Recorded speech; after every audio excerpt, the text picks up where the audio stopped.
चलिए बाबू, कल आप लोगों को हम राष्ट्रवाद क्या है, भारत में राष्ट्रवाद के उदय के कारण ये सब बता दिए थे, जिसमें राजनीतिक कारण के बारे में सब बताए थे हम, गए थे ना। बताइए, भारत में राष्ट्रवाद के उदय के कितने कारण हैं? 5 कारण है। पहला क्या था? राजनीतिक कारण। दूसरा क्या था? आर्थिक कारण। तीसरा क्या था? सामाजिक कारण। चौथा क्या था? धार्मिक कारण। पांचवा अन्य कारण। तो हम लोगों ने राजनीतिक कारण के बारे में बता दिए थे कि आप लोग को वर्नाकुलर एक्ट लगाया गया, फिर जाके इल्बर्ट बिट एक्ट आ गया, फिर कौन सा आया था? आर्म्स एक्ट आ गया, फिर सभा वाला गया, सभा अधिनियम, है ना। इसके बाद क्या आया था? यही सब था। वर्नाकुलर था, आर्म्स एक्ट था, और क्या था? इल्बर्ट बिल था, और सभा वाला था कोई अधिनियम, जिसमें सभा लगाने के लिए आपको अनुमति नहीं थी। ठीक है, ये सब राजनीतिक कारण था। अब आते हैं आर्थिक कारण है बाबू। अब देखते हैं हम लोग दूसरा आर्थिक कारण। आर्थिक कारण आप लोग बताए थे, दूसरा नंबर में था आपका आर्थिक कारण। ये भी राष्ट्रवाद के उदय का महत्वपूर्ण एक कारण बना। आर्थिक के मतलब होता है अर्थव्यवस्था से होता है। अर्थ मतलब होता है धन, धन से संबंधित, समझ गए। तो भारत में पहले हुआ क्या करता था बाबू, ध्यान दीजिए आप लोग। भारत में पहले छोटे मोटे कुटीर उद्योग चलते थे, माने छोटे मोटे व्यापार करने के लिए। जैसे व्यापार कोई करना है, किसी को कोई सामान बनाना है, कपड़ा भी है तो कपड़ा भी कैसे बनाता था? बड़ा बड़ा मशीन यहाँ पे नहीं था, कोई फैक्ट्री नहीं था, इंडस्ट्री नहीं था यहाँ पे। यहाँ पे छोटे मोटे चरखे चलते थे। चरखा का मालूम है ना आप लोगों को? गांधी जी चरखा चलते थे, तो कहीं ना कहीं फोटो देखे होगे आप लोग। तो चरखा से कोई स्वेटर बना दिया, कोई कपड़ा बना दिया, समझ गए। तो ये सब कपड़ा ये लोग बनाता था यहाँ से। यहाँ के मेन मुख्य स्रोत यही था, कृषि था। कृषि से संबंधित थे, कपड़ा बनाते थे, ये सब बुनकर वगैरह थे। लेकिन हस्त निर्मित थे, मतलब हाथ ले अपने बनाते थे। तो हाथ ले कितना बनाएगा? रोजमर्रा में अगर बनाएगा तो एक बनाएगा नहीं, दो बनाएगा अगर पूरा मेहनत किया तो। जिस कारण इन लोग का जो व्यापार है, व्यापार तो अपना चलाता था ये लोग भारतीय। अंग्रेजों ने जब यहाँ पे आया तो अंग्रेजों ने क्या शुरू कर दिया, धीरे धीरे जब बंगाल पे कब्जा किया तो उन लोगों ने क्या किया कि यहाँ के जो कच्चा माल था, यहाँ से कच्चा माल को, यहाँ से कच्चा माल लेके जाता था कहाँ? इंग्लैंड लेके जाता था। वहाँ से बनाने के बाद, वहाँ से बना करके यहाँ पे लिया करके बेचता था ये लोग। यहाँ से कच्चा माल लिया सस्ता, उन्हें से ला के बेचेगा यहाँ पर महंगा बेचेगा। महंगा बेचे, कुछ बेनिफिट मतलब कुछ फायदा, कुछ ना प्रॉफिट रख के बेचेगा ना। ये थोड़ा ना कि लेके 10 रुपये का तेल लाएगा तो बेचेगा 10 रुपये, कैसे थोड़ा नहीं है। ट्रांसपोर्टेशन जोड़ देगा 10 रुपया, फिर अपना बेनिफिट जोड़ेगा 10 रुपया, तो 30 रुपया। तो सपोज करो यहाँ पे किसी का कपड़ा ले लीजिए, जैसे भारतीय कोई है, कोई भारतीय यहाँ पर कपड़ा कोई बना रहा है, कोई मान लो स्वेटर ले लो। स्वेटर, एक स्वेटर का कीमत भारतीय जो दे रहा है 200 रुपया का दे रहा है। समझो बात को। एक जो भारतीय है इंडियन, खुद के अपना कुटीर उद्योग के माध्यम से, अपने व्यापार से, अपने हाथ से 200 रुपये का एक स्वेटर बेचता है, यानी बना करके बेचता है। 200 रुपये का लागत लगा उसका, 200 रुपये का बेच दिया भाई। जितना उसका लागत लगा उस हिसाब से बेचेगा। 150 रुपये लगा होगा तो 50 रुपये रख के बेचा, 190 रुपये लगा होगा तो 200 के 10 रुपये रख के बेचा। यानी 200 रुपये के यहाँ के भारतीय बेचते थे, यहाँ से खुद बना करके। और जब यहाँ से कच्चा माल लेकर के जाता था इंग्लैंड में वो लोग, अंग्रेज, तो अंग्रेज ला करके यहाँ पे उसी सामान को यहाँ से सस्ता से लेके जाता था। कच्चा माल यहाँ से लेके सस्ता गया, उधर से ला के कितना का बेचता था? बेसी में देता था, कम में यहाँ पर ला के बेचता था कितना में? कम में। अंग्रेज इंग्लैंड के, समझ गए। यहाँ से बेच रहा था कितना में? सस्ता बेच रहा था ले जाकर के, यहाँ समझ गए ना।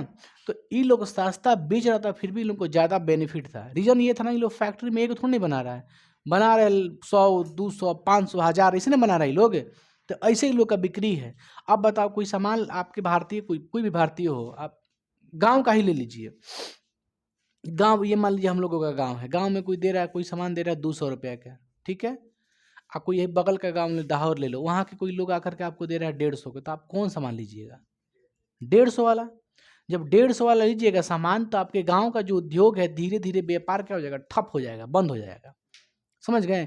सेलिंग तो होगा नहीं, क्योंकि आपका कॉस्ट उतना पड़ जाता है, उतना अप्रोक्स ज़्यादा कॉस्ट पड़ता है। कॉस्ट पड़ने की वजह से आपका जो दाम है 200 रुपये की है, क्योंकि आप ये नहीं कि उससे ज़्यादा कमा रहे हैं, ऐसा कुछ बात नहीं है। आपकी लागत लग गई है उतना। जहाँ आपको लगा होगा 150 बनाने में, उसको लगा सीधे 100 रुपये लगा होगा, 90 रुपये उसको बनाने में लगा होगा, तो आराम से 150 को बेच सकता है। आपका लगा है 150 का, बेचिएगा 200, तभी ना फायदा होगा। तो धीरे धीरे ये लोग अपना इंडस्ट्री से बना करके कपड़ा व्यापार के लिए ला करके यहाँ सस्ते दामों में बेच देता था। रीजन के बेचने से कारण क्या, इसका परिणाम क्या होता था कि यहाँ के जो भारतीय जो उद्योग थे, जो भारतीय उद्योग छोटे मोटे कुटीर उद्योग वो बंद हो गए। तो अब बंद हो जाएगा तो लोग क्या हो जाएंगे, बेरोजगार, बेरोजगारी बढ़ गया। धीरे धीरे टैक्स लाद दिया कि किसान पे, कोयला पे, नमक पे, जो भी कृषि सब पे टैक्स लाद दिया कि आप लोग की सब जितना भी उपजाऊ कर उसका टैक्स आप लोगों को देना है। समझ गए, तो ये अर्थव्यवस्था से जुड़ा है। तो बेरोजगार कर दिया, आपको मजबूरन उसके अंडर में काम करना पड़ेगा। समझ गए, उसकी बात को सुनना पड़ेगा। बस पैसा नहीं है, आपका जमीन खरीद लेगा वो पैसा दे करके, अब बस आपसे ही काम करवाएगा, है ना। तो इस तरह से ये था। तो लोग आर्थिक कारण में क्या हो गए, तो बाबू पहला पॉइंट हम लिख सकते हैं कि कुटीर उद्योग बंद हो गए, बंद हो गए। कुटीर उद्योग, कुटीर उद्योग नहीं लिखे हैं बाबू,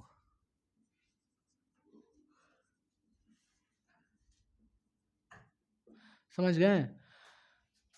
बताइए तो और पॉइंट कुछ कुछ हम पॉइंट लिख देते हैं, ठीक है। और बताइए, अंग्रेजों ने सस्ता कपड़ा कैसा बेचा, सस्ता बेच रहा था।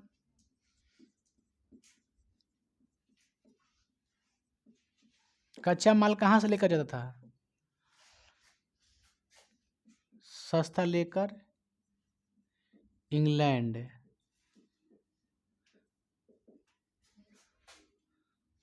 कहाँ लिखे हैं, अंग्रेजों ने कच्चा माल सस्ता ले, ना कच्चा माल को सस्ता लेकर कहाँ चला गया, सस्ता में लेकर समझ लीजिए इंग्लैंड में चला गया,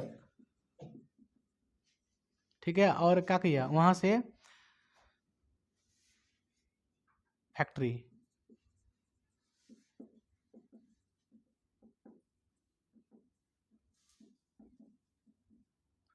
महंगा करके बेचा। महंगा इन द सेंस समझो बात को, आपका बता रहे महंगा मतलब क्या, मतलब यहाँ के 50 रुपया लग गया तो वहाँ से 100 रुपया बना के देगा, 150, लेकिन देगा, लेकिन भारतीयों की तुलना में सस्ता देगा, इसलिए आपको मजबूरी पड़ेगा उसका सामान खरीदना, समझे। इस तरह से भारतीय उद्योग क्या हो गए, है ये मतलब कि यहाँ पे, इसलिए भारतीय उद्योग बंद हो गए। अच्छा और बताओ, जो भारत में जो सामान, जैसे भारत में कोई सामान बन रहा है तो उसका जब निर्यात करेगा ना, मतलब कहीं दूसरे देश में दूसरे इलाके में ले जाएगा तो उसको भारी मात्रा में टैक्स देना है, समझे। निर्यात पे प्रतिबंध लगा दिया, सीधा बात समझिए, निर्यात पे क्या लगा दिया, प्रतिबंध। भारतीय उद्योग द्वारा बने प्रोडक्शन को, जो प्रोडक्ट बना है उसका निर्यात को बंद कर दिया अंग्रेजों ने, कहा कि आपको सामान लेके बाहर बेचना नहीं है। यानी बेरोजगारी आपकी बढ़ गई, यानी कहने का मतलब है आपका व्यापार भी ठप हो गया, अब व्यापार भी नहीं कर सकते हैं। तो भारतीय जो थे, भारतीय उद्योग के, भारतीय निर्यात पर,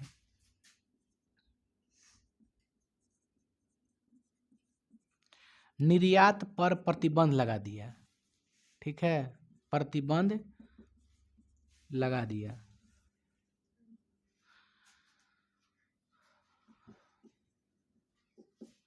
भारतीयों पे ना अधिक अत्यधिक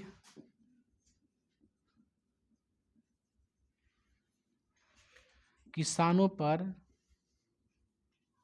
अधिक से अधिक टैक्स यानी कर लगा दिया। जाओगे तुम कहाँ जाओगे बताओ, ये है कहाँ जाओगे, मतलब सगरी से पूरा चरमरा दिया उन लोग को, तोड़ दिया ये लोग, है ना। अर्थव्यवस्था खत्म हो गया।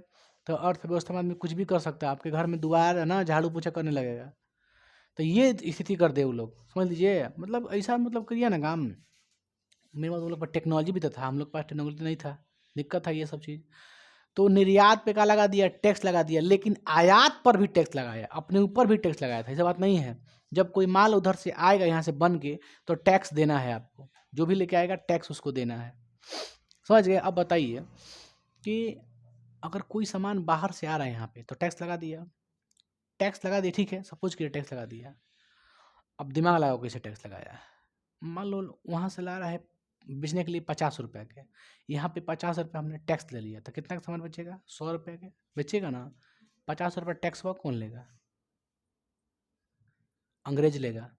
जो टैक्स ले रहा था कौन ले रहा था, सरकार वायस रहे थे, सब वहीं के थे, तो टैक्स भी अंग्रेज लेगा। अरे भाई टैक्स लगावे चाहे मत लगाए, मतलब उससे नहीं है। टैक्स लगाएगा बहुत ही, किसको फायदा होगा? अंग्रेज को ही नहीं फायदा होगा। अपने ही माल पे टैक्स लगा दिया। जो कच्चा माल ऐसे ले गया, उधर से जब लाया बना करके, तो यहाँ पे आयात के लिए शुल्क लगा दिया, है ना, सीमा शुल्क लगा दिया कि टैक्स आप लोगों को देना है। कहीं से भी माल आए बन के, आपको टैक्स देना है। इन लोग को निर्यात पर भी टैक्स लगा दिया, आयात पर भी। जिससे भारतीयों के लिए कोई सामान आया व्यापार करने के लिए, कोई सामान लेकर के आया, तो उस पर भी टैक्स लग गया। तो टैक्स जब लग जाएगा तो वो सब सामान का होगा, अन्य जगह महंगा हो जाएगा। इंग्लैंड का भी महंगा होगा, लेकिन इस हद तक महंगा नहीं होगा कि आप नहीं खरीद पाइएगा, है ना। भारतीय उसके तुलना में उन लोग का सस्ता सामान होता था, सही बात है, समझ गए। तो सस्ता सामान होने की वजह से कुटीर उद्योग, छोटे मोटे जितने लघु उद्योग थे, सब बंद हो गए। बस समझ ना, क्या बता रहे हैं। टैक्स बढ़ने से भी, टैक्स लेने से भी, टैक्स लेने वाला था वही अंग्रेज। भारतीय नहीं थे कि टैक्स चलो भाई भारतीय को तो मिल जाएगा, कुछ ऐसा नहीं था, सब अंग्रेज ही लेगा। तो इस तरह से टैक्स बढ़ा दिया, है ना। इसमें आपको तीन कठीय प्रणाली नहीं बताएंगे, तीन कठीय प्रणाली था। आप लोग किसी आंदोलन बता देंगे आप लोगों को। तीन कठीय प्रणाली था, उन लोग अपनाया था। 20 कट्ठा में 3 कट्ठा खेती नील का करता था, है ना, मालूम है ना आप लोग को। 20 कट्ठा में, जैसे 1 बीघा में 3 कट्ठा नील का खेती किया जाता था। अंग्रेज बोलता है कि जैसे मान लो आप किसान हैं, आपसे बोलेगा आप 1 बीघा है, ठीक है, बीघे आप अनाज बोइए, कोई दिक्कत नहीं है, लेकिन 17 कट्ठा में आप बोइए, 3 कट्ठा में क्या बोइए, नील की खेती कीजिए, है ना। नील से उन लोग को ज़्यादा बेनिफिट होता था, उसमें बहुत नील की बहुत मांग था, डिमांड था। तो नील की खेती 3 कट्ठा में करना है। नील की खेती जहाँ भी अगर आप 3 बार कर दिए तो पूरा बंजर हो जाता है भूमि, समझ गए। आसपास जितना भूमि है बंजर हो जाएगा। तो ये लोग बंजर करने के लिए मान लो 3 कट्ठा बोल रहा था कि नील खेती कीजिए। 3/20 मतलब 20 में 3 कट्ठा नील की खेती करने के लिए कह रहा था। नील की खेती से पूरा का पूरा आप लोगों का बंजर होता है भूमि। एक बार कीजिएगा, दोबारा कीजिएगा, फिर दोबारा अनाज उगाएगा, देखिए नहीं उगेगा उसमें से। तो 3/20, ठीक है, 3 कठिया प्रणाली इसको बोलते हैं। खैर उसका मतलब नहीं है, आगे बढ़ते हैं बाबू। देखिए क्या लिखिए, अंग्रेजों द्वारा यहाँ से कच्चा माल लेकर के कहाँ जाया करता था? इंग्लैंड में। इंग्लैंड से महंगा, इंग्लैंड में बना करके उसे ला करके यहाँ पे महंगा बेचा करता था, ठीक है। महंगा बेचने का मतलब क्या है, वो लोग अपना महंगा देख के बेचता था, लेकिन भारतीयों के लिए सस्ता सामान था, समझ गए। भारतीय उद्योग बंद हो गए, है ना। लिख लेते हैं, और भारतीय बेरोजगार हो गए भी लेते हैं।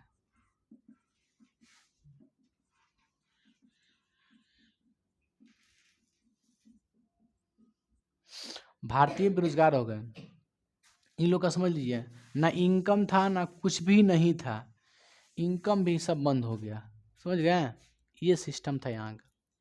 चलिए इतना सीखे ना हम लोग, आगे बढ़ते हैं। 3 नंबर पढ़ते हैं, सामाजिक कारण।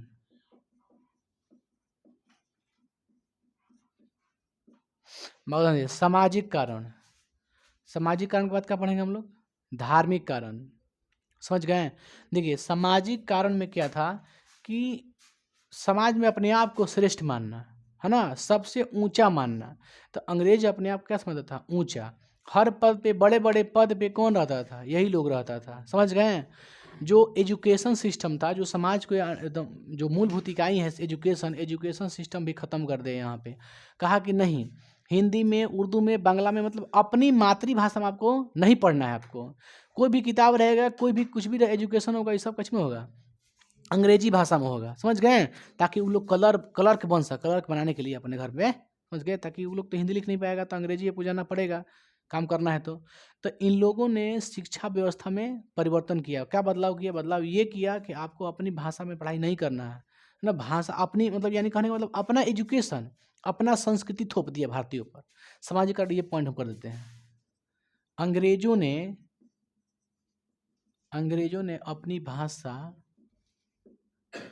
तथा शिक्षा, मतलब अंग्रेजी में थोप दिया।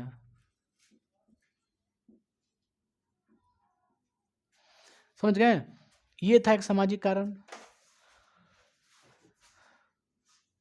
जो भी गोरे लोग हैं यानी अंग्रेज, वो अपने आप को समझता था कि हम लोग बहुत अच्छे हैं, है ना।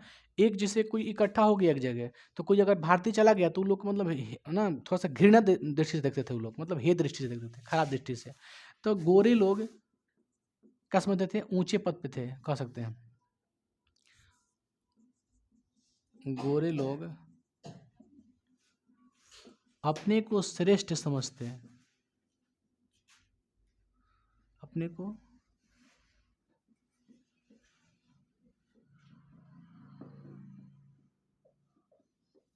भारतीयों को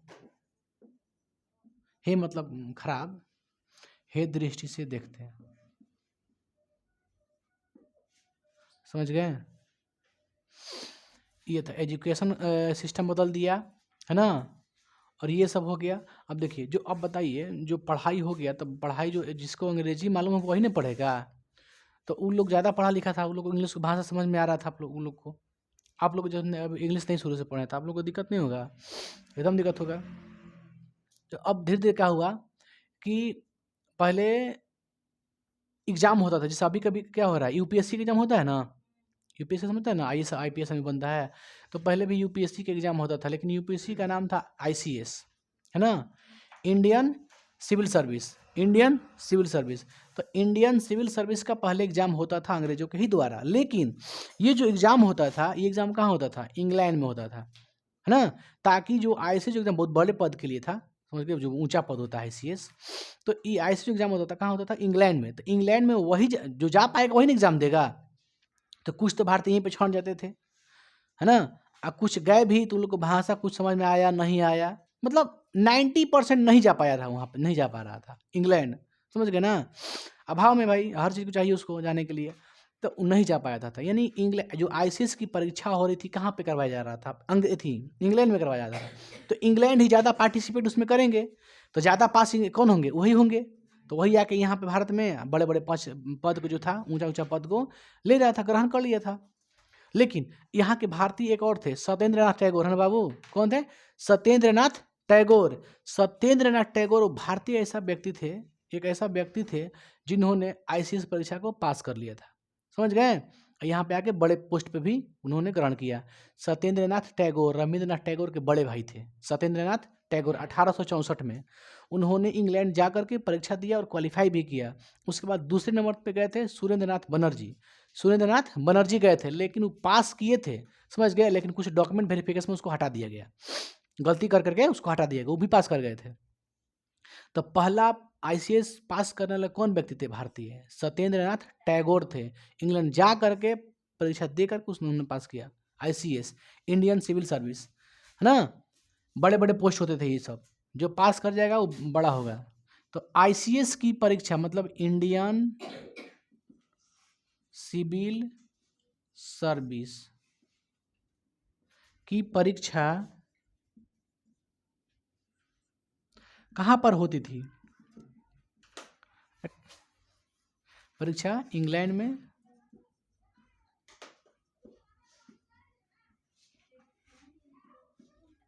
होती थी। बाबू उसमें थी, बंद कर दिया है, जाके देख तो देखो उसमें, हेलो ऐसे लगा देना ना, कुंडी लगा देना उसका, देखो इंडियन सिविल सर्विस की परीक्षा इंग्लैंड में होती थी। इंडियन सिविल सर्विस कहाँ होती थी, इंग्लैंड में। पहले भारतीय कौन थे, सत्येंद्र नाथ टैगोर, सुरेंद्र नाथ बनर्जी ने, इसको काट दीजिएगा लिखा हुआ था, भारतीय, पहले भारतीय सत्येंद्र नाथ टैगोर, ये बड़े भाई थे रविंद्रनाथ टैगोर के, समझ गए। पहले भारतीय सत्येंद्र नाथ टैगोर ने आईसीएस परीक्षा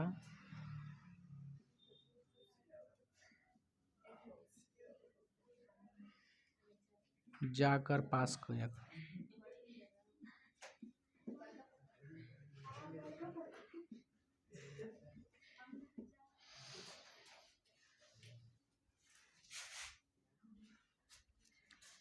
आईसीएस की परीक्षा इंग्लैंड में होती थी, ठीक है। पहले भारतीय सत्येंद्र टैगोर ने ऐसे परीक्षा क्वालिफाई कर ली, इंग्लैंड जाकर पास किए थे, समझ गए, बड़े ऊंचा पद उनको मिल गया था। उसके बाद ये भी आए थे, रविंद्रनाथ टैगोर भी थे, उनको भी उपाधि दी गई थी, नाइटहुड की उपाधि, ये सब था, केसरी हिंद की उपाधि, ठीक है। देखिए ध्यान से, तो आईसीएस की जो परीक्षा थी कहाँ होती थी, इंग्लैंड में होती थी। अब भी उसका कन्वर्ट करके नाम क्या कर दिया गया, यूपीएससी, जिसमें आदमी आईएएस आईपीएस ये सब बनता है, बड़ा बड़ा पोस्ट ना। तो ये हो गया आईसीएस, इंडियन सिविल सर्विस। आगे बढ़े हम लोग, ये हो गया आपका सामाजिकरण। सामाजिकरण में क्या क्या बदला, तो अपनी संस्कृति थोपा, ठीक है, अपनी भाषा थोपा, ये सामाजिक न कारण है ये। अच्छा, गोरे और काला में भेदभाव किया, समझ गए, अपने आप को बहुत मजबूत समझता है कि हम लोग बहुत ज़्यादा गोरे हैं, ठीक है। उसके बाद कौन, ICS कंडक्ट कहाँ करवाया, इंग्लैंड में कंडक्ट करवा रहा था। जो गया तो पास हुआ, जो नहीं गया वो नहीं पास हुआ। तो यहाँ पर 90% ऐसे छट जाते थे, नहीं जा पाए थे वहाँ पे। जो जाएगा वही देगा परीक्षा। इसलिए अधिक से अधिक बड़े बड़े पोस्ट पे अंग्रेज ही थे यहाँ पे भारतीय में। सोच लीजिए, परीक्षा देना, आपको पास कीजिए तभी ना आपको बड़ा पोस्ट मिलेगा। तो ICS की परीक्षा पहले इंग्लैंड में होती थी। आई बात समझ में? आगे बढ़े हम लोग। ये हो गया आपका, इसमें कोई और पॉइंट्स है बाबू? ये हो गया, उसी हो गया सामाजिक कारण। आर्थिक कारण संबंधित है अर्थव्यवस्था ले। टैक्स बढ़ाया गया, समझ गए, टैक्स बढ़ाया गया। उसके बाद किसानों से है ना, उसके रोजगार को छीन लिया गया, कुटीर उद्योग बंद हो गया। अपने माल को सस्ता बेच रहा था अंग्रेज लाके यहाँ पे, इसलिए बड़े महंगे वाला सामान तो कोई खरीदेगा नहीं, समझ गए। इस तरह से इसी सब कारण की वजह से ये क्या हो गया, पूरा ये लोग का बेरोजगार हो गए। बेरोजगार होने के बाद खाली जब दिमाग रहेगा जैसे इन लोग के जैसा, तो क्या होगा बताइए। खाली दिमाग आदमी क्या करेगा, लेके बैलेंस करेंगे तो बड़ा का बड़ा चोटी भी नहीं है, बड़ा बड़ा माल भी नहीं है। बात समझो। तो बात समझिए बाबू हम क्या कह रहे हैं। तो ये लोग जो है ना, दिमाग बढ़ गया, खाली खाली खाली खाली महसूस कर रहा है कि हम खाली खाली क्या करें। तो इन लोग के मन में क्या आएगा, बताओ, हमनी के संगे हैसे कैलसन, ऐसा ही हमनी के संगे हैसे कैलसन, अपन भाषा थोप दिलसन, भला बताओ।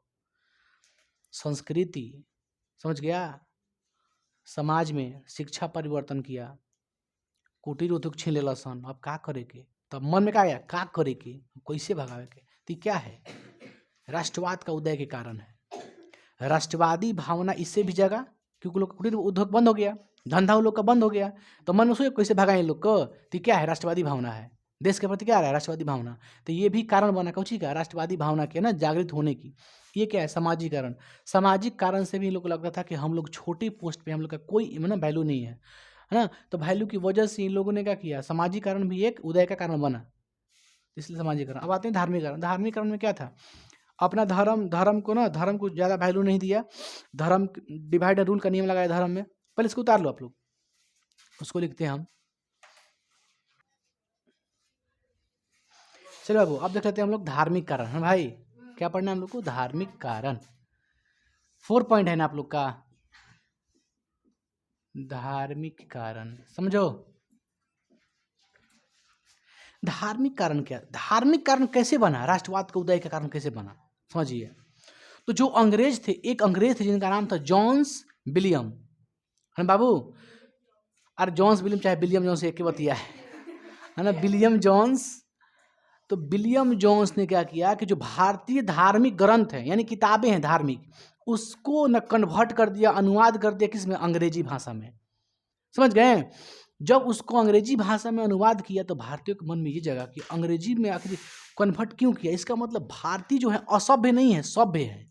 भारतीयों को लगा कि हम लोग को अंग्रेज बोलता था कि हम लोग असभ्य हैं, लेकिन हम लोग असभ्य नहीं हैं बल्कि सभ्य हैं, क्योंकि हम लोगों का जो धार्मिक ग्रंथ है उसको अंग्रेजी में किया, और जबकि उसमें क्या लिखा है, ज्ञान, समझ गए, गणित, खगोल, विज्ञान, हर चीज के बारे में धार्मिक ग्रंथ में सब दर्शाया गया है। और धार्मिक ग्रंथ समझ लो कितना पुराना है, बहुत पुराना होता है वो सब चीज। अंग्रेज आया था कब, अरे 1500 1600 1700 में आया है, यही ना आया है। लेकिन जो धार्मिक आपका बोलेंगे, आपका गीता कब का है, रामायण कितना पुराना है कि नहीं है। तो इस सब चीज़ को इंग्लिश में कन्वर्ट किया। तो भारतीय के मन में ये लगा कि इंग्लिश में अनुवाद किया, इसका मतलब हम लोगों का जो है इसमें, अब बताया भी है कि उसमें संस्कृत बढ़िया एकदम पुराने, मतलब सब एकदम बात किया गया उसमें। उसमें नॉलेज की बात की गई, उसमें गणित के बारे में बात बताया गया, खगोल के बारे में बताया गया, उसमें विज्ञान के बारे में बताया गया, उसमें संस्कृत धार्मिक ग्रंथ बताया गया है। तो वो तो समझा, भारतीय का समझा कि ठीक है, अंग्रेजी में जब अनुवाद किया, ये क्यों अनुवाद किया, आखिर बिना फायदा तो करेगा नहीं।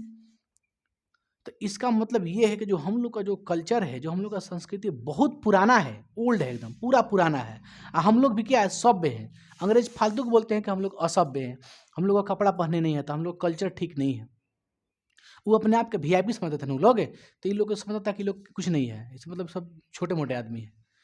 तो इसलिए जब संस्कृत भाषा में उसको इंग्लिश भाषा में कन्वर्ट किया गया, अनुवाद किया गया धार्मिक ग्रंथ को, तो उसमें दर्शाया गया कि उसमें गणित के बारे में, खगोल के बारे में, विज्ञान के बारे में, हर चीज़, मतलब बड़े बड़े बढ़िया बढ़िया नॉलेज के बारे में उसमें इंक्लूड है, उसमें दर्शाया गया इस सब के बारे में, जो धार्मिक ग्रंथ है। तो इन लोग को लगा कि बताइए हम लोग इतना पुराना है, इसमें पहले अभी जो आप कर रहे हैं ऐसे पुराना से पहले ही से इंक्लूड है इसमें, जो आप जैसे कोई मान लो जहाज बना रहे हैं, आज सोच रहे हैं, और उसमें पहले ही से है कि नहीं जहाज बनेगा, उड़ेगा, जो भी चीज़ हो, है ना, उस तरह से कोनो वस्तु आएंगे, तो आप यही नहीं कहिएगा जी कि इसमें बहुत पुराना चीज़ लिखा गया है, इसका मतलब ये सभ्य है। असभ्य नहीं है भारतीय, भारतीय सभ्य है। तो इसमें धार्मिक ग्रंथ में कौन थे जिन्होंने धार्मिक ग्रंथ को इंग्लिश में अनुवाद किया? जॉन्स, चाहे विलियम जॉन्स कहिए, विलियम, अंग्रेज, अंग्रेज, एक अंग्रेज थे। अंग्रेज कौन थे? विलियम जॉन्स ने धार्मिक ग्रंथ, धार्मिक ग्रंथ को अंग्रेजी में क्या किया? अंग्रेजी में अनुवाद किया।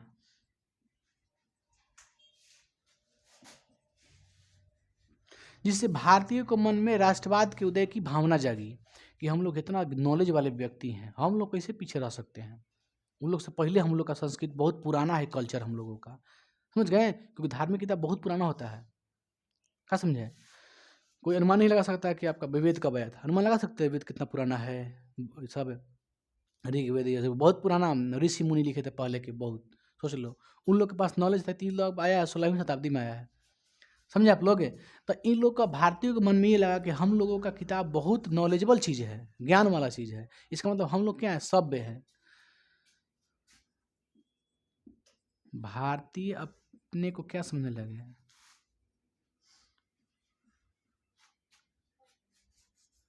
भारतीयों ने कहा कि अंग्रेज गलत थे, बल्कि हम लोग सभ्य हैं, असभ्य नहीं। असभ्य नहीं, असभ्य का मतलब हमको दिमाग नहीं है, हम लोग कपड़ा नहीं पहने तो हम लोग घारे निघारे घूमते हैं, ऐसा नहीं है। हम लोग क्या है, सभ्य है। तो ये है, अंग्रेजों ने कहा कि ये लोग असभ्य है, लेकिन जब इसका किताब को जब कन्वर्ट किया अंग्रेजी में, इसका मतलब ये लोग बढ़िया आदमी है तभी ना कन्वर्ट किया जी, ये लोग का किताब का बड़े समझे उसके बारे में, बहुत व्यक्ति अच्छा था, विलियम जोन्स खराब नहीं था। हर अंग्रेज खराब नहीं, कुछ कुछ अच्छे भी थे, ऐसा बात नहीं है। आगे बढ़ते हैं बाबू। अब आते हैं कुछ कुछ धार्मिक, है ना, धार्मिक सुधारवादी आंदोलन भी चलाए गए, धार्मिक सुधारवादी आंदोलन चलाए गए, धार्मिक सुधारवादी आंदोलन।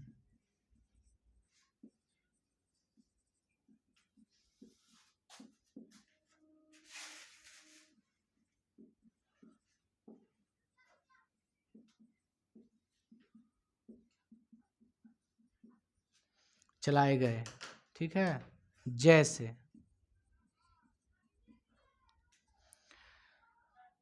बाह्य, है ना बाबू, बाह्य से होता है ना समाज। देखिए बाह्य समाज का मतलब ये होता है, समझ बाबू, बाह्य समाज का मतलब ये होता है सुधारवादी आंदोलन। यह एक धार्मिक सुधारवादी आंदोलन है, बाह्य समाज। एक आएगा आर्य समाज, वो भी एक धार्मिक सुधारवादी आंदोलन है, यह एक आंदोलन है। तो बाह्य समाज की स्थापना की गई कब? 1828 में। 1828 में बाह्य समाज की स्थापना की गई। इसका मुख्य काम यह था कि जो हिंदू में जो भ्रांतियाँ फैली हुई हैं, जो हिंदू धर्म में जो भ्रांतियाँ फैली हुई हैं, जो दिखावा किया जा रहा है, उसको खत्म करना, है ना, जो दिखावा कर रहे हैं, है ना, सही मार्गदर्शन पे लाना उन लोग को। हिंदू धर्म में जो है, हिंदू धर्म में जो कुप्रंथियाँ फैली हुई हैं, जैसे सती प्रथा, ठीक है, बाल विवाह, बाल विवाह होता था ना पहले, बाल विवाह खत्म कर दिए लोग आंदोलन कर करके। उसके बाद विधवा शादी का समर्थन, पहले विधवा में शादी, विधवा होने के बाद शादी होता था? नहीं होता था। अभी हो रहा है कि नहीं हो रहा है? विधवा का हो रहा है। तो विधवा जो शादी है उसका समर्थन किया, है ना, बाल विवाह का कर दिया, खत्म कर दिया, छुआछूत खत्म किया। नहीं था कि हाँ गए थी, नीच जात के है, हम ऊँच जात के हैं तो छुआछूत रहेगा इसमें, राजपूत बड़े होंगे, है ना, दूसरा छोटे हो गए, ऐसा नहीं ना है। पहले था ये सब, अभी भी कुछ कुछ है, चलता है अभी भी। तो ये सब जो भ्रांतियाँ फैली हुई हैं, इस सब को खत्म किया। कौन? इसके संस्थापक कौन थे? बाह्य समाज के संस्थापक कौन थे? राजा राम, राजा राम मोहन राय। कब किया? 1828 में, 1828 में।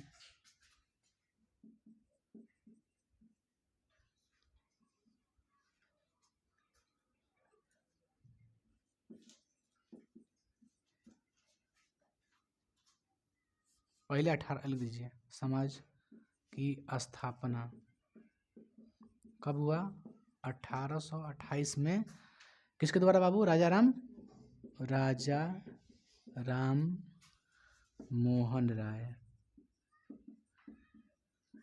यह एक धार्मिक सुधारवादी आंदोलन चलाए। ये धार्मिक सुधारवादी एक आंदोलन है बाह्य समाज, समझ गए? हिंदू धर्म में फैली जो भ्रांतियां है, जो कुप्रंथियां हैं, जो कुप्रंथी बोलते हैं, जो खराब चीज है, उसका विरोध करना है ना, सही रास्ते पे चलाना। मोहन राय की अपना बाह्य समाज के संस्थापक कौन थे? मोहन राय। उन्होंने कहा एक ईश्वर बिना मूर्ति पूजा के, एक ईश्वर बिना मूर्ति पूजा के उन्होंने नारा दिया। नारा क्या दिया? नारा दिया, आ रहा है बाबू? एक ईश्वर बिना मूर्ति पूजा के, है ना, एक ईश्वर बिना मूर्ति पूजा के। मतलब उन्होंने एक ईश्वरवाद का समर्थन किया। मतलब कहा कि एक ही ईश्वर है, ठीक है, अनेकों मूर्ति ना, मूर्ति का पूजा मत कीजिए, एक ईश्वरवाद कीजिए। तो इन्होंने क्या नारा दिया? एक ईश्वर बिना मूर्ति पूजा के। इनका ये नारा था। एग्जाम में नहीं पूछेगा, ओके, हम बताएं, जो पूछेगा बताएंगे, पूछेगा, है ना। तो एक ईश्वरवाद का समर्थन किसने किया? बाह्य समाज के संस्थापक ये राजा राम मोहन राय ने कहा कि नहीं, आप एक ही ईश्वर को मानिए, समझ गए, बिना मूर्ति पूजा के, इन्होंने कहा। तो इन्होंने किस चीज का विरोध किया? इन्होंने किस चीज का विरोध किया? सती प्रथा, छुआछूत, ये सब चीजों का। लिख दें?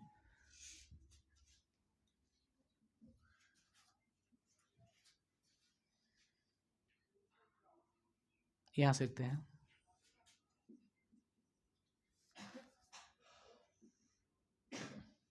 विरोध किया।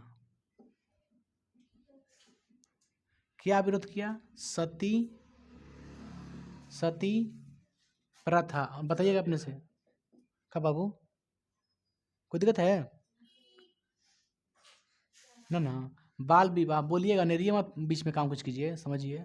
बाल विवाह, सती प्रथा और छुआछूत हो सकता है ना। और बताइए विधवा शादी का समर्थन, विधवा शादी समर्थन। और बताइए कुछ, दहेज प्रथा, और कुछ हो सकता है? दहेज प्रथा और कुछ, बाल विवाह, विधवा, जाति का भेदभाव, जाति भेद भाव, ये सब का विरोध किया, है ना। ये आंदोलन चलाए गए थे राजा राम मोहन के द्वारा, है ना। तो आपसे जो पूछेगा हम बता रहे हैं। आपसे पूछेगा कि बाह्य समाज के संस्थापक कौन थे, तो कहिएगा राजा राम मोहन राय, ठीक है। अब ये क्या था? धार्मिक सुधारवादी आंदोलन था, है ना। एक ही नहीं था, ये एक नंबर हो गया। और था आर्य समाज। क्या था? इसकी स्थापना 1875 में स्वामी विवेकानंद, है ना बाबू, दयानंद सरस्वती। इसकी स्थापना कौन किए थे? दयानंद सरस्वती। लिख दिए यहाँ पे, तीन किया। ये आपसे पूछेगा बीबीआई, है ना। इन्होंने भी सेम टू सेम इसी का फॉलो किया। इन्होंने भी बाल विवाह का विरोध किया, समझ गए। बाल विवाह का विरोध, छुआछूत का विरोध, विधवा शादी समर्थन किया, दहेज प्रथा का विरोध किया, जाति भेदभाव का विरोध किया, समझ गए। इन्होंने भी सेम टू सेम यही काम किया। आगे बढ़ते हैं। इन्होंने भी एक नारा दिया था, लेकिन हाँ एक बात जान लो बाबू, कि इनका मूल उद्देश्य था वेद की, जो वेद जो लिखा है वेद में, उसी को फॉलो करना। माने आदमी को बोलता था कि वेदों की ओर लौटो, आप धर्म को पहचानो, क्यों भ्रांतियां फैला के रखे हो, क्यों दिखावा कर रहे हो? दिखावा नहीं करना, आपको वेद के हिसाब से ही चलना है, दिखावा नहीं करना आप लोग को। तो इन्होंने कहा कि वेदों की ओर लौटो। तो इन्होंने नारा क्या दिया? वेदों की ओर लौटो, समझ गए। ये आपसे पूछेगा एग्जाम में, ठीक है। ये आपसे नारा पूछेगा, वेदों की ओर लौटो, आर्य समाज के संस्थापक कौन थे? दयानंद सरस्वती, है ना, दयानंद सरस्वती पूछेगा, ये पूछेगा वेदों की ओर लौटो, है ना। इन्होंने भी सेम टू सेम इसी का विरोध किया कि दिखावा आप लोगों को नहीं करना, बल्कि वेद के हिसाब से आपको चलना है, धर्म के हिसाब से। ये भी कौन आंदोलन था? एक धार्मिक सुधारवादी, जो धर्म में जो भ्रांतियां फैली है उसका आंदोलन है, समझ गए। एक और था बाबू रामकृष्ण मिशन, एक और था आपका थर्ड पॉइंट भी था रामकृष्ण मिशन।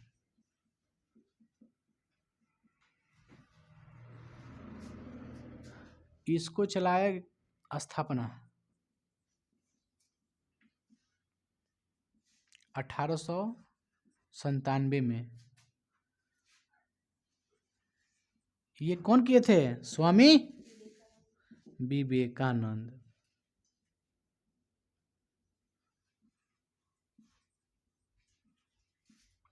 समझ गए? स्वामी विवेकानंद ने किया। अच्छा, इनका उद्देश्य क्या था? उद्देश्य, यह मिशन का उद्देश्य था सेवा करना, समाज सेवा, समाज सेवा से था, गरीबों की मदद करना समाज सेवा से था। ठीक है, ये जो रामकृष्ण मिशन चलाया गया था यह समाज सेवा से था कि समाज की गरीबों की सेवा करनी चाहिए, हेल्पलेस वाला, हेल्प वाला चीज़। तो इनके पास यही था। तो रामकृष्ण जो मिशन था इसकी स्थापना किसने किया? ठीक है, स्वामी विवेकानंद। इसके बाद बाह्य समाज की स्थापना कौन किया? राजा राम मोहन राय। आर्य समाज के दयानंद सरस्वती। बाह्य समाज में क्या नारा दिया गया? एक ईश्वर बिना मूर्ति पूजा के। दूसरा कौन थे? आर्य समाज संस्थापक कौन थे? दयानंद सरस्वती। उन्होंने क्या कहा? वेदों की ओर लौटो। और तीसरा क्या आपका? रामकृष्ण मिशन। इसमें समाज सेवा से रिलेटेड आपको समझ मिलेगा। ये सब दोनों क्या है? धार्मिक आंदोलन है, धार्मिक आंदोलन। जो धर्म में जो आप फैला के रखे भ्रांतियां लोगों के बीच में, आप सबसे पहले आप धर्म के पीछे एक रहिएगा तब ना भाई लड़िएगा। आप कह रहे कि ना नहीं जाति, अपने में कह रहे हो, आ सही में था यहाँ, अंग्रेज का नहीं था यहाँ पे। सब किसका था? सब भारतीयों का था। सती प्रथा अंग्रेज लेके आया था, बाल विवाह अंग्रेज लेके आए थे यहाँ पे। उससे पुराना ये परंपरा था, ये सब भारत का भारतीय परंपरा था। जो ठाकुर जी थे, महाराज जी थे, जो पहले थे ना, जो सब है वो सब पहले की सब फैला के रखा है ये सब, समझ गए। मूला कम टैक्स, मूला का टैक्स केरल में लगता था वहाँ पे, समझ गए। मूला कम टैक्स समझते हो ना? मूला कर में जितना स्तन बढ़ा उतना टैक्स ज़्यादा, ये सिस्टम था वहाँ पे, समझो। बिना कोई स्तन ढक के नहीं चल सकता है, ये भारतीयों का था। और कहता है कि अंग्रेज ये किया। पहले खुद संभलो। धार्मिक आंदोलन कैसी नहीं चला गया? धार्मिक आंदोलन खुद अपने में फैला हुआ था। ये नीच जाति का है। कोई भीमराव अम्बेडकर से ज़्यादा कोई पढ़ा लिखा है? उतना व्यक्ति आदमी, पढ़ा लिखा आदमी आज बनता है कि हम वकील हैं, ये है वो है, कहता है कि नहीं कहता है? रियल में किसका लिखा है संविधान? उन्हीं का लिखा हुआ है। आज बड़ा बड़ा पढ़ पढ़ कहता है कि हम क्या है, वकील हैं। सोच तो, जो लिखा होगा वो कैसे लिखा होगा? दुनिया का सबसे बड़ा संविधान भारतीय संविधान है, लिखित संविधान, समझ गए। पढ़िएगा ना तब बोल नहीं सकता आपके पास कोई। वकील के पास जाके झाड़ खाइए ना, डीएम आई पे जाके झाड़ खा जाओ, उसके पास तो झाड़ देगा कि भाग जाइएगा। खाली बात कीजिएगा ना, खाली परामर्श कीजिएगा, परामर्श शुल्क लीजिएगा तो बोलेगा 2-10 लाख खाली बात करने के लिए। मुंबई में सुप्रीम कोर्ट के वकील, जज का कमाएगा जो सब कमाता है वकीलवा बड़ा बड़ा। तो वो सब बड़ा बड़ा कौन कर सकता है? जिसके पास ज़्यादा पैसा है। बॉलीवुड के एक्टर कर सकते हैं, जैसे शाहरुख खान का लड़का गया था ना, आर्यन खान, ड्रग्स के केस में। तो लोग मान लो डेली दे सकता है 1 करोड़ रुपया, क्या दिक्कत है? पैसा कमी थोड़ी नहीं है। लो भाई 1 करोड़ लड़ो, कैसे वो निकाल लिया सब तार पर पट्टी नहीं, पूरे गांव के मिला के 1 करोड़। तो कहाँ से लड़िएगा? लड़िएगा नहीं, लड़ पाइएगा। तो अब बताइए, जो बड़ा बड़ा वकील बना है पढ़ पढ़ के, तो उन्हीं का ना किताब पढ़ के बना है।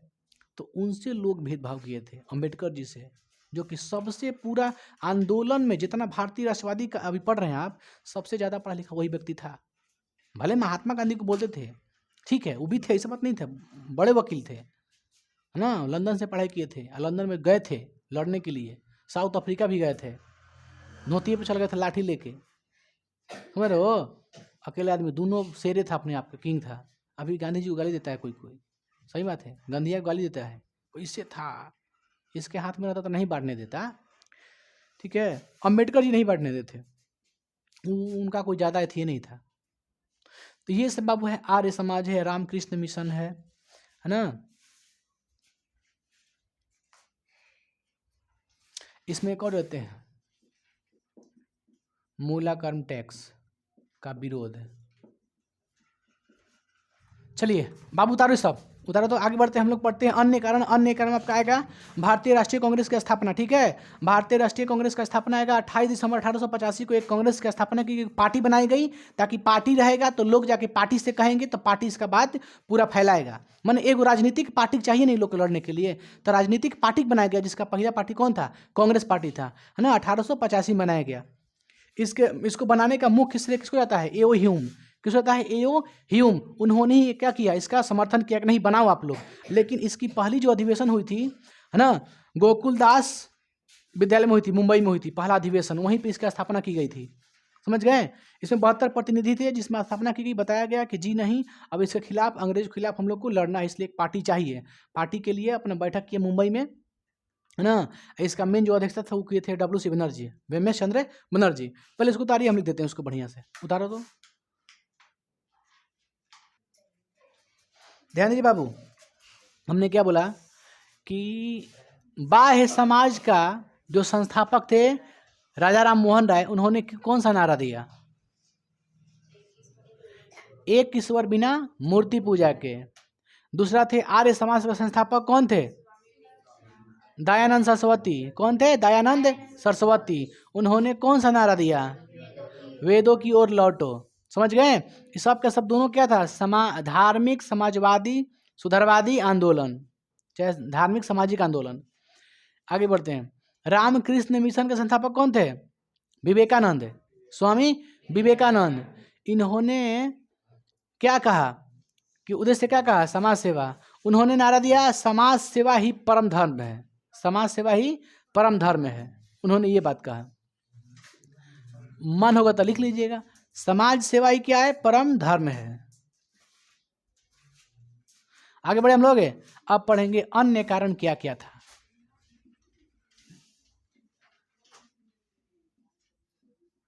बस यही पढ़ेंगे हम लोग। अन्य कारण ये था, धनी बाबू, अन्य कारण ये था कि राजनीतिक तौर पे हम अंग्रेजों से अपना संवैधानिक मांग की बात करें, शांति माहौल बना करके।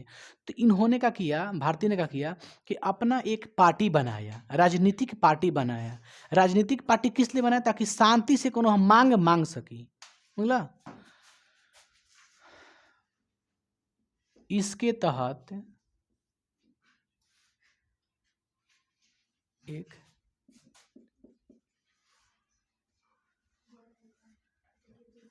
इसमें एक राजनीतिक पार्टी बनाई गई जो अंग्रेजों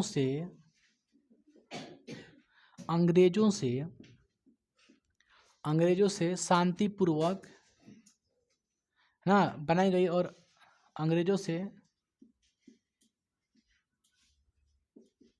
संवैधानिक तौर पर शांति से मांग करना। ठीक है, मांग क्या करेगा कि स्वराज की मांग करेगा, ही ना कहेगा कि आप लोग चले जाइए। तो मांग के लिए उन्होंने क्या बनाया? एक राजनीतिक पार्टी बनाया। उस पार्टी का नाम था राष्ट्रीय, बाबू, राष्ट्रीय कांग्रेस, भारतीय राष्ट्रीय कांग्रेस। भारतीय राष्ट्रीय कांग्रेस की स्थापना की गई। समझ गए? भारतीय राष्ट्रीय कांग्रेस स्थापना कब की गई? 28 दिसंबर 1885 को, है ना। आपसे 1885 पूछेगा, जो पूछेगा हम बता देते रहे हैं। एग्जाम में आपसे ये पूछेगा कि कांग्रेस की स्थापना कब हुई थी? 1885। समझ गए? सबसे पुराना पार्टी यही है। आज ना बीजेपी आ गया है, बीजेपी 1980 के बाद बना है, 1980 में बना है, उससे पहले जनता पार्टी था। समझिए, तो स्थापना कब हुआ? 22 दिसंबर 1885 को हुआ। उद्देश्य क्या था? शांतिपूर्वक अंग्रेजों से मांग करना, इसका उद्देश्य यही था। ठीक है, इसके लिए स्थापना तो हुआ। बताइए, स्थापना कहाँ हुआ? ये जो स्थापना है, पहला कांग्रेस का जो पहला अधिवेशन है वो कहाँ हुआ था? मुंबई में हुआ था। समझिए, कहाँ हुआ था? मुंबई में। ऐसे हम अलग से लिख देते हैं, ठीक है, छोड़िए।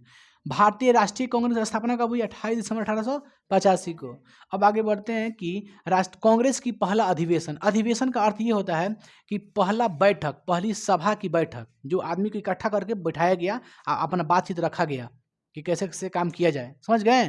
तो पहला अधिवेशन उसी को बोलते हैं जहाँ पहले सभा लगता है, सभा बुलाया जाता है आदमी को। ओके, देखिए, तो भारतीय राष्ट्रीय कांग्रेस स्थापना कब हुई? 28 दिसंबर 1885 को। किसके द्वारा? एक अंग्रेज था, A.O. ह्यूम, समझ गए? A.O. ह्यूम के समर्थन से ही इसकी स्थापना हो गई थी, समझ गए? आगे बढ़ते हैं, अगला पॉइंट,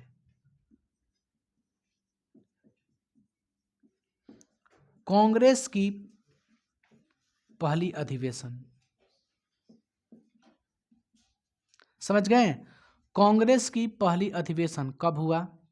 1885 के, 1885 के ही, मतलब वही है 1885। 1885 में हुआ, कहाँ? मुंबई। कहाँ? मुंबई। मुंबई में भी कहाँ? गोकुलदास तेजपाल संस्कृत विद्यालय, गोकुलदास तेजपाल संस्कृत विद्यालय, गोकुल दास तेजपाल संस्कृत विद्यालय, मतलब यहाँ पर पहली बार बैठक हुई थी। कांग्रेस का जो पहला बैठक हुआ था मुंबई में ही हुआ था, 1885 में ही हुआ था। अब सोच के देखिए, 1885 कब हुआ था? 1885, जो 1885 ऐसा बोल देंगे 28 दिसंबर को हुआ था ना, है?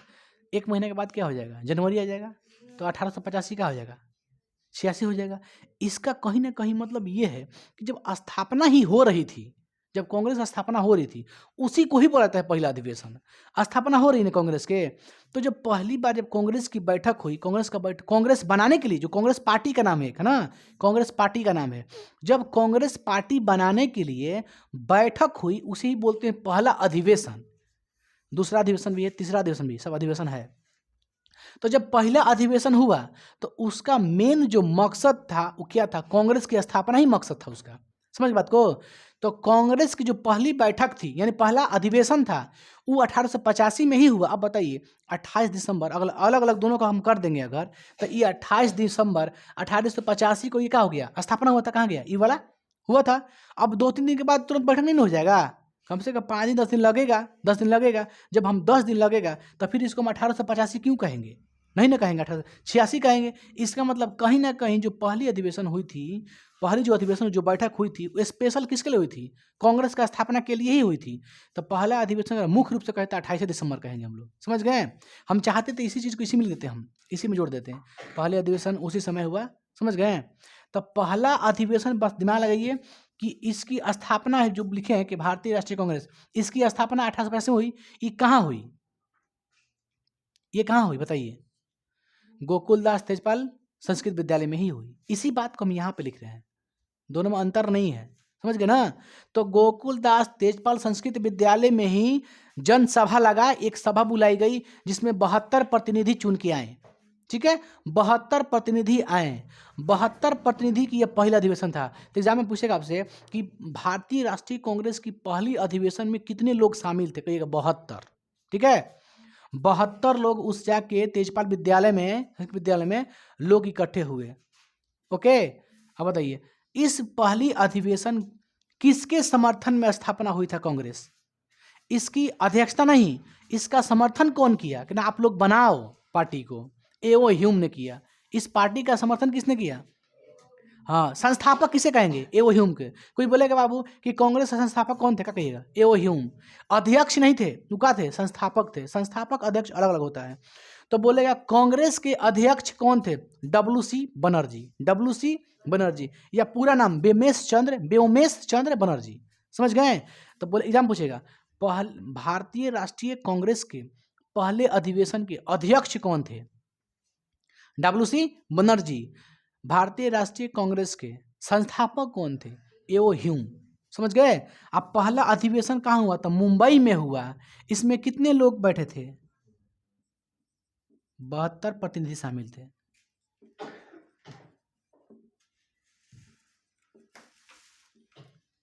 किसके समर्थन में 72 प्रतिनिधि इकट्ठे हो गए थे? एओ ह्यूम। ठीक है। अध्यक्षता कौन किया?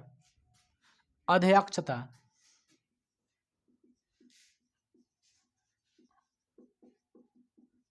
WC बनर्जी, या इसी को बोलते हैं क्या, व्योमेश आधा ब,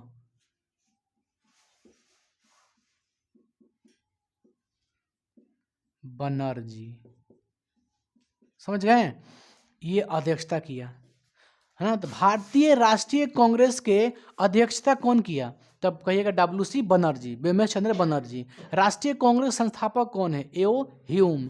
उसमें कितने लोग शामिल थे? 72 लोग शामिल थे। ये कहाँ हुआ था? मुंबई में। मुंबई में भी कहाँ? गोकुलदास तेजपाल संस्कृत विद्यालय में हुआ था। समझ गए? गोकुलदास कोई बोलता है गोलकुंडा मॉल हॉल बोलते हैं, गोलकुंडा हॉल, लेकिन हर जगह हम देखें यही दिखाता होता है। गोकुलदास तेजपाल संस्कृत विद्यालय में हुआ था इसकी बैठक। अधिवेशन माने बैठक, अधिवेशन माने बैठक, सभा, बैठक कहते हैं। मीटिंग कर रहा है, कैसे मीटिंग ना होला, वही मीटिंग। तब पहला मुंबई में हुआ था, उसमें बर्तन ये तो ये इंपॉर्टेंट आपसे, सब इंपॉर्टेंट है इसमें ना, कांग्रेस का सब इंपॉर्टेंट है। अब कांग्रेस का ही मतलब जो देश की आज़ादी है, आज़ादी का जो मांग करे कौन करेगा? कांग्रेस ही करेगा। कांग्रेस पार्टी के द्वारा इसकी मांग होती है। समझ गए? इसमें कुछ लोग आए थे, जैसे एक व्यक्ति थे वहाँ के अंग्रेज थे, उन्होंने कहा कि कांग्रेस हिंदुओं की पार्टी है। कौन था बाबू? Lord Dufferin. डफरिन समझो ना? डफरिन क्या कहे थे कि हिंदुओं की पार्टी है, कांग्रेस को बोले हिंदुओं की पार्टी है। फूट डालो राज करने के लिए कांग्रेस को इसलिए बोल देते ना कि रीजन ये था ना कि लॉर्ड डफरिन कहा इसलिए क्योंकि मुसलमानों को लगे कि नहीं, कांग्रेस सिर्फ और सिर्फ हिंदुओं की सपोर्ट करती है। कांग्रेस को हिंदुओं की ये थी, जो मुसलमान थे उनको क्या लगा कि जो अंग्रेज है सही कर रहा है, ये फूट डाल रहा था अंग्रेजवा, फूट डाला था कह के कि सिर्फ और सिर्फ हिंदू का ही समर्थन करती है कांग्रेस। समझ गए? इसलिए पगला जीनवा कहा कि ना, हम कांग्रेस पार्टी से नहीं जुड़ेंगे।